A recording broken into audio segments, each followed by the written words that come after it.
a land of jewels, culture, and ancient roots.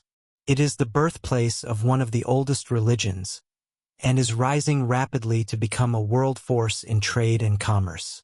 From ancient monuments and lavish palaces, from great wealth to poverty.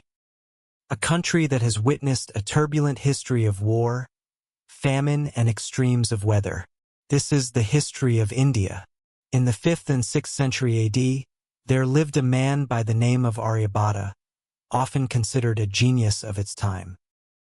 His mathematical prowess deciphered the volume of pi, he described a model of the solar system, and even has a spacecraft named after him. He was a man of skill and knowledge when you consider he obviously had no access to a calculator or computer. If you want to polish your skills, then I can recommend Skillshare. Skillshare is an online learning community with high-quality classes along with experts available to help you achieve your goals. Skillshare has thousands of classes covering subjects from animation, illustration, creative writing, photography, music, web development, and more. Ever wonder how I animate these videos? I use a mixture of Adobe After Effects, Illustrator, and Photoshop, but these take skill to master. Skillshare gives you the opportunity to learn these skills and many more. I recently viewed a few classes for character animation and motion graphics. Kurzgesagt and Polymatter are just two examples of some amazing motion graphic classes. Their premium gives unlimited access to quality coaching and is more affordable than many other learning platforms. Because Skillshare is kindly sponsoring this video, you can sign up with the link in the description or the pinned comment below to get 2 months absolutely free. In the region surrounding the Indus Valley River, a civilization emerged. The Indus Valley, otherwise known as the Harappa civilization. Archaeologists have discovered over 1,500 sites, the largest cities being Mohenjo-daro and Harappa. These cities had urban planning, elaborate baked brick buildings, and sanitation systems. They conducted trade with the Sumerian civilizations of Mesopotamia and had a writing system that remains undeciphered. Archaeologists have uncovered that this great civilization housed urban planning and commercial enterprise, but it slowly fell into decline and ultimately disappeared. After the Indus Valley cities were abandoned, there was a migration of Indo-Aryans into the Indian subcontinent. These migrants were known to introduce the ancient religious texts, known as the Vedas, which were to define religious truth for Hindus. The Vedic period flourished from 1500 BC to 500 BC. It was also around this time that the caste system was developed. The caste system, which was a class system determined by birth, created a hierarchy of Brahmins or priests, Kshatriyas or warriors and kings. Next came the Vaisyas or skilled workers and merchants. And then finally the Sudras or laborers, farmers, and unskilled workers.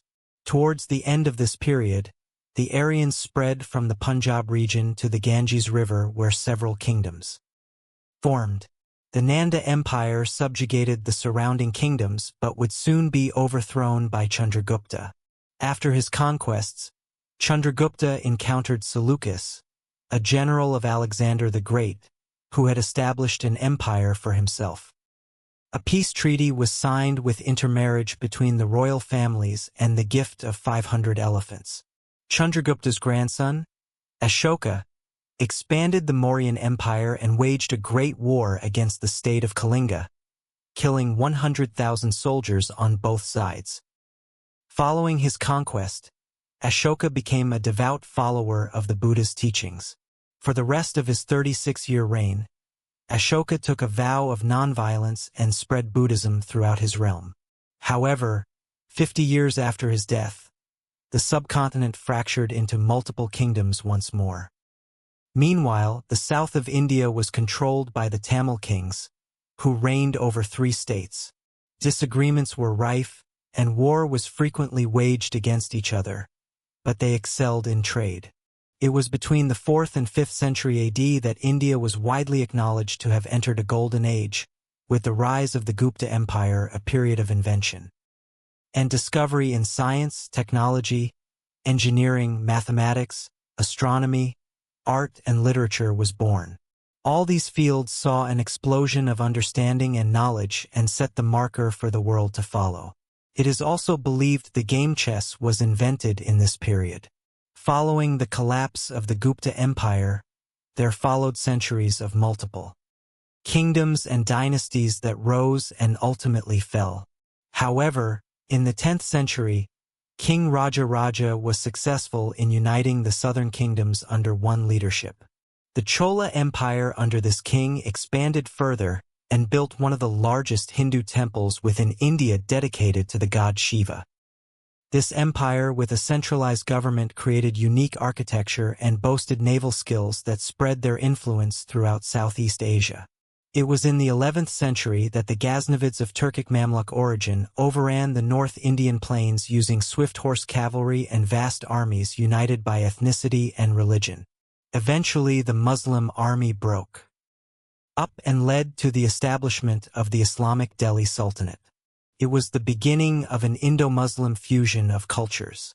The Sultanate was to control much of northern India and would make incursions into South India, and they successfully repelled the Mongol invasions.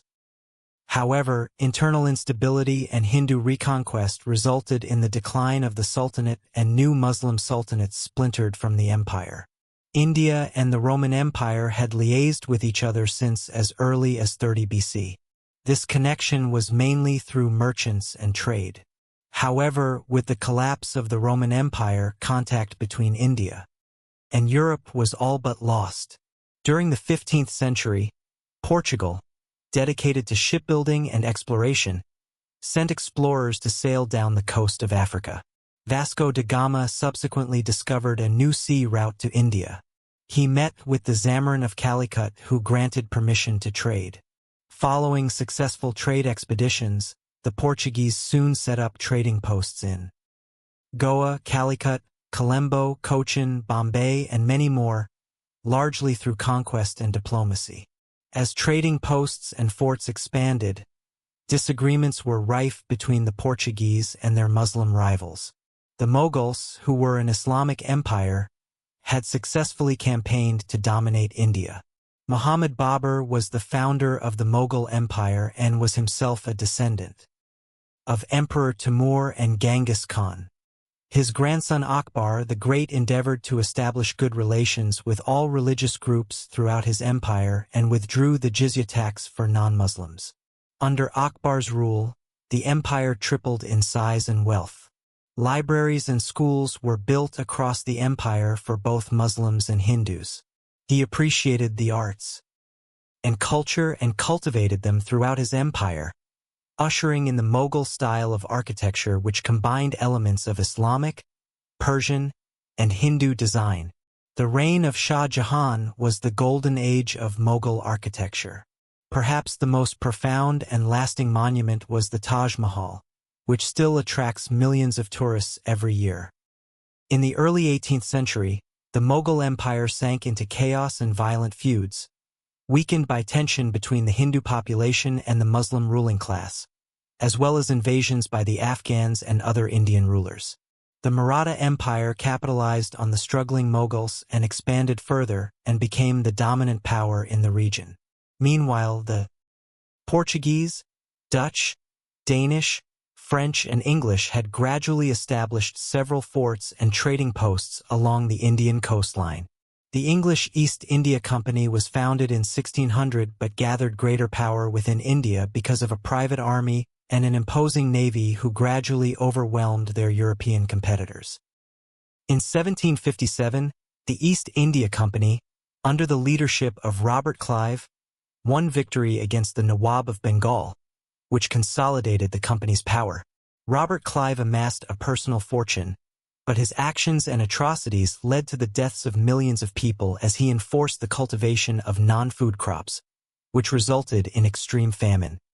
In 1760, the company had asserted control over a vast quantity of the subcontinent through direct control or tributaries. They continued to expand over the following decades. They encountered resistance from the Sikhs, who had established an empire in the Punjab region.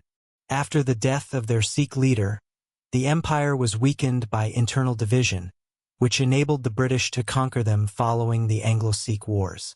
The East India Company managed to rule India due to large naval vessels, the introduction of steam trains, and the use of more advanced weapons. The British population was nowhere near the same size as India, so the British employed Indian infantry called sepoys who were under the command of British officers.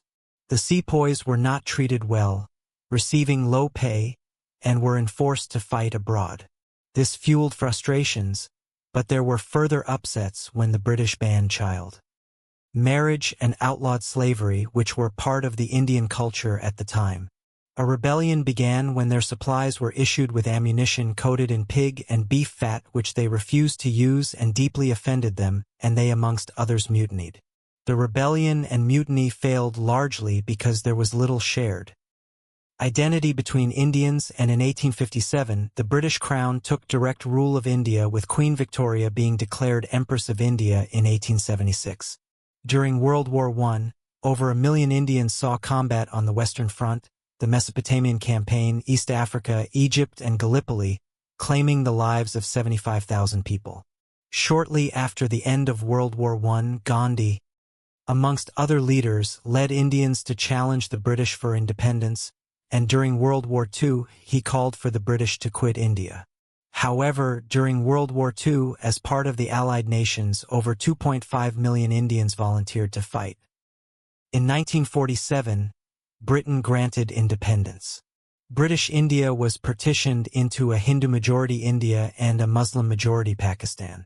This period also saw one of the largest mass migrations ever recorded in modern history, with a total of around 15 million Hindus, Sikhs, and Muslims moving between the newly created nations of India and Pakistan. In 1971, East Pakistan was formed into the country of Bangladesh, and to this day tensions between Pakistan and India remain tense. Today, India is the world's largest democracy with a rapidly growing economy. Science and technology achievements are both ancient and modern. The Indian Space Research Organization is currently sending missions to the moon and beyond, and is arguably one of the best countries in space exploration. The Indian film industry of Bollywood is one of the world's largest. Cricket has long been a passion for many Indians. India is also the birthplace of Hinduism, and many follow its practices throughout the world. India today and throughout history has a varied past. It is the 7th largest country by area and the 2nd largest country by population. Cannot be denied that India today has much to offer the world in the decades to come.